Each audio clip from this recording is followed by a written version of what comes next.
I think there's always forces that want to stop you from doing what you're doing, especially when it's what we're doing.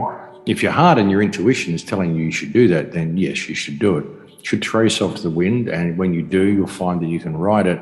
And if Spirit's guiding you, you'll land in the right spot. And I'm a perfect example of that.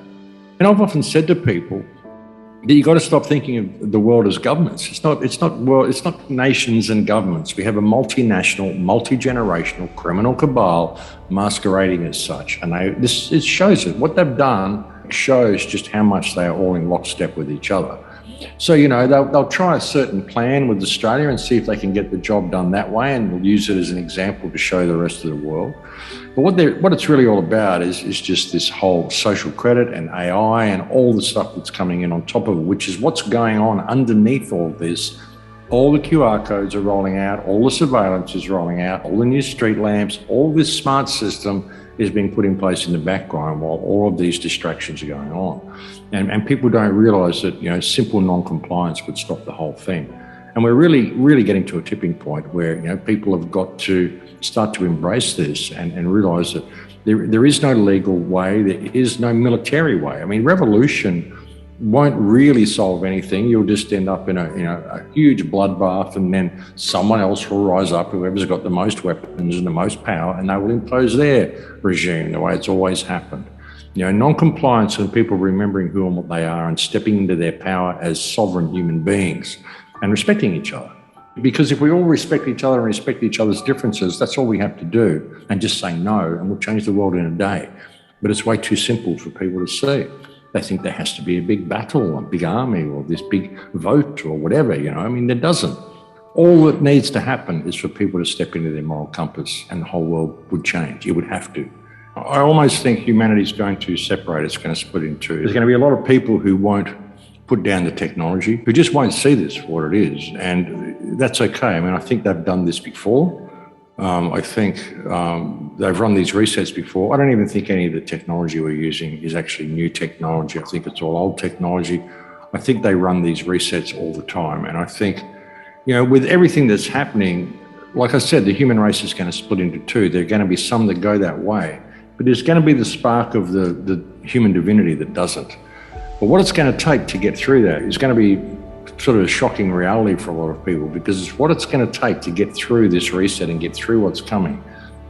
You're going to have to completely disconnect from this system. You won't be able to participate in this society at all. With the government IDs and everything they're bringing in, soon you will need government IDs in order to even log online. You're going to see a splitting of people, and the people who split are going to have to go completely back to nature, become like the Amish.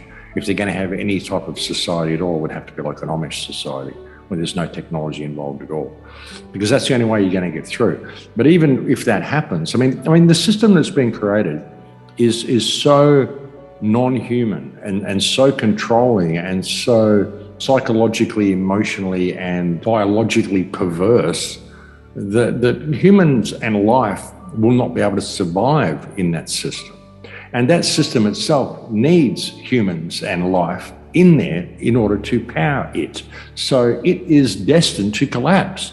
The more dystopian they make it, even if they complete it and get it in place, it's destined to fail, it's destined to collapse, because it needs humankind to be in there to power it. It'll never work. So what we've got to do is find a way of riding the wave and coming out the other side of that collapse, so that there is this divinity of the human genome that is left. The people that make it through, those strong people, those pure people who remain pure-blooded and pure soul that come through, will provide a spark of divinity of the human genome that will carry forward, and that will be the new species that populates the earth. So in many ways, it's a good thing, as cold and callous as that may be. But you've got to get to a point where you've got to face reality, and you've got to see that what's happened now, there's no stopping this. Even if we pull our governments down, it has to run out its natural course now. So, we've just got to maintain our focus.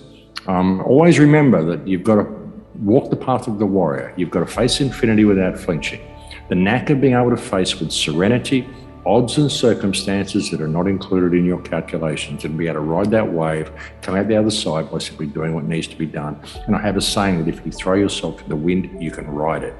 Okay, that's what people need to do. And if they can ride that wind they will come out the other side, but they're going to see a lot of horrible and terrible things happening around them. But there's that light at the end of the tunnel if you can maintain your soul focus. This is your sole choice.